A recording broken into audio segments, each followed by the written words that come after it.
Hello and welcome to another IEM Cables review. And I've got three cables made by Pen and Audio. One is pretty expensive gold-plated copper for $240, but I've got also two really affordable models. So if you have some inexpensive in-ear monitors and you need cable to go balanced with them or just to replace their stock cable, I've got nice new options. And you know, Pen is always surprise me offering more and more affordable cables with good quality. Actually, they have now promo action. They have promotional offer. If you order some in-ear monitors with detachable cable or digital audio player, you can get one of their cables for free. I think it's a good extra. I will put the links into description. But let's start with this one. It's affordable silver-plated copper cable. Its price is about $15 for versions with 3.5mm connector and with 3.5mm connector, and also there is a version with 4-pin 4.4mm connector Pentacon, but it costs about $2 more. So anyway, for $15 it's a totally great offer, you know.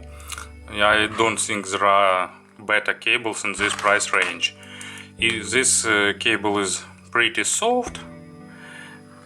As you can see, metal MM6 connectors with rings showing right and left one. I tried with some in-ear monitors, pretty good fitting connectors, pretty tight. There is even simple strain reliefs to ensure durability. It's definitely soft, maybe not the softest, but on the softer side. It don't need ear hooks because it stays perfectly it stays on its place perfectly. It's not getting hard when it's cold, and it has almost zero microphonic. First of all, thanks to this heavy chin slider that provide good weight to balance the cable.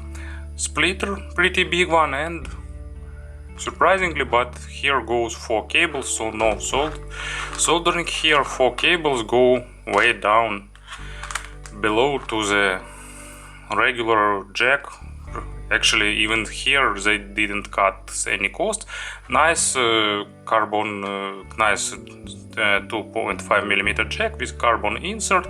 So pretty good, you know. It looks like some more expensive ones, and some really high-end IEMs have cables that look worse. And sonically, you know, it's transparent. Actually, it's not changing sound, especially with inexpensive in-ear monitors. Actually, maybe I didn't try it with expensive models. I don't see much sense in doing that, you know. But with I tried with different models in below $100 range, with Ostrich C09, with KZ models. I've got a 2-pin version of this cable to try with KZ, and actually let me think a little bit what other models I've tried. Sorry, don't remember, but with many inexpensive models, and it didn't change their sound, and I think it's good for such affordable cable. Second cable is made of oxygen Creo copper. Its price is $35, and for this price you will get box, and even you will have this tin can for cable storage, or you can store here your in-ear monitors. So Pen really don't try to save the costs. Here is Velcro for cable winding, some silicone gel, and a short clip, very reliable one. This time it's you know, it's once again cable that is looking much more expensive than its price. As you can see, really thick, but anyway, it's a soft cable. Let me put this thing on its place. It's really audiophilic looking cable, really impressive. It's dark in color. It's thick but very soft, you know, it's even pleasure to touch it. It don't need, of course, any ear hooks, it stays perfectly on its place. Once again, good MM6 connectors with color coding. It's soft, it's not getting hard when it's cold, it's easy to untangle, and it's one of the most pleasant cables in below $100 range, both in terms of aesthetic and in terms of usability. There are 4 braided wires per each ear, and here is splitter. This ball serves as a chin slider, you can use it to adjust, and here it's nicely braided.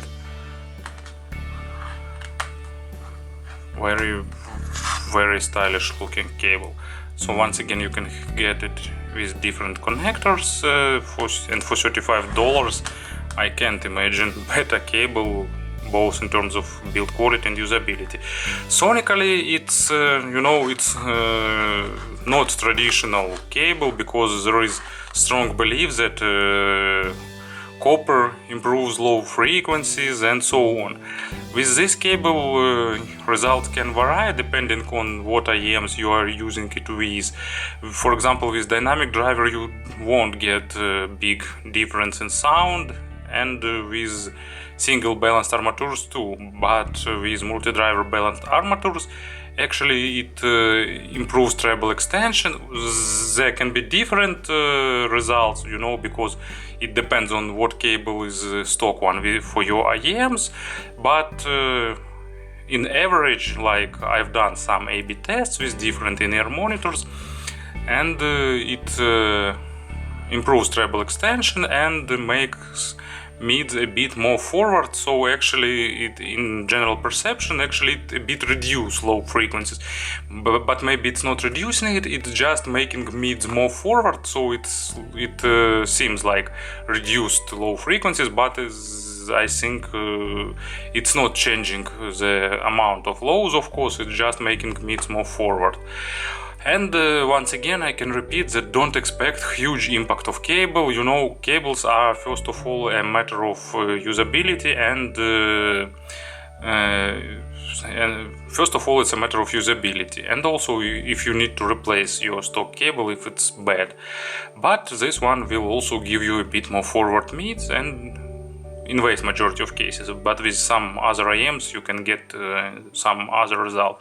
But you know, it's one of the most pleasant cables in terms of build, and I think for the below $200 price range, it's IEMs, of course, for IEMs below $200 it's a really nice option. And now cable that has Pennon branding on it on the box and everywhere, it's much more expensive. Its price is $240 depending on connectors and jacks that you will need. But now it's of course much more audiophilic, both in terms of materials and in terms of build quality. On the back side, as usual, you can read all the details. So it's oxygen cryo copper gold plated cable, 8 shares, single share contains 89 cores, so on and so forth.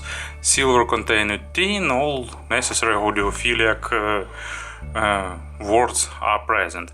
As usual, inside you will have a lot of these velvet inserts to protect everything. Great wooden box. I will put it aside for a while. Also, as usual, you will have velvet pouch for storage of your IEMs or some other useful things, and inside short clip. So let's put this aside, and another protective pouch and cable and another velvet pad, so total protection of your cable from all sides. Here it is.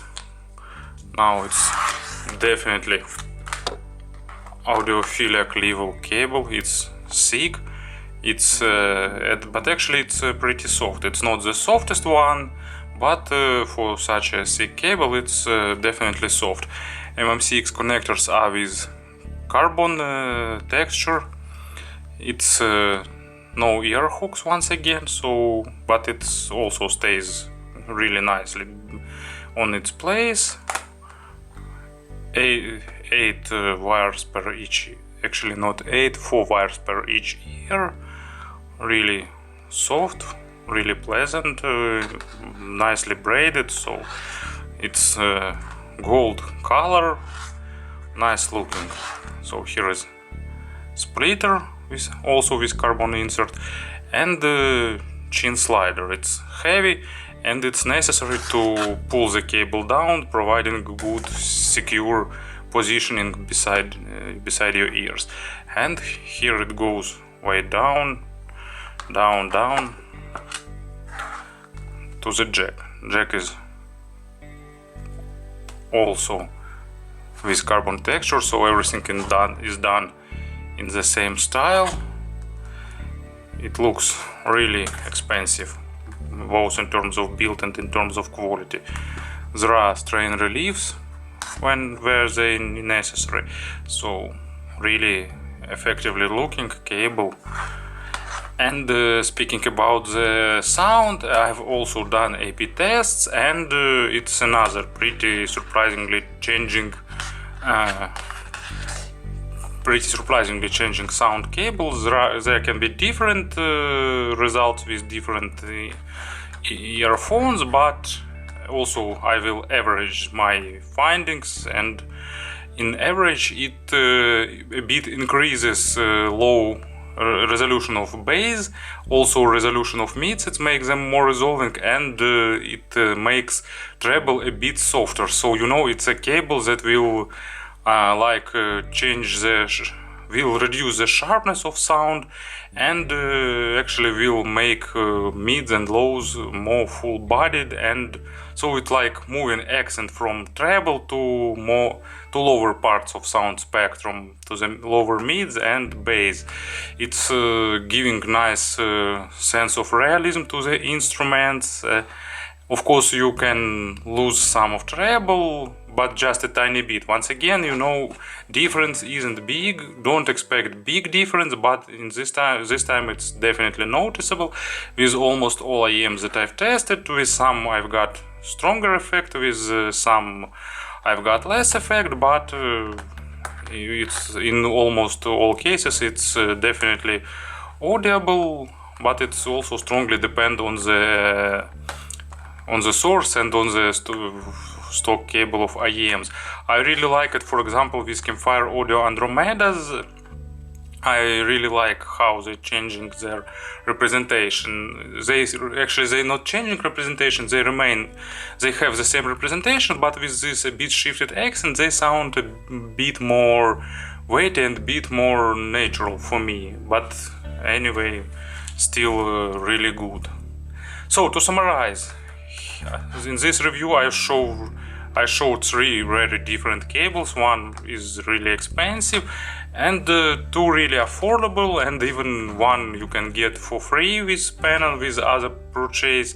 So as you can see, you don't always have to spend tons of money to get a good cable, but of course if you have some spare money you can get definitely good wires and good cables. So, and as usual, stay tuned for other reviews. I've got a lot of another great stuff. Thank you for attention.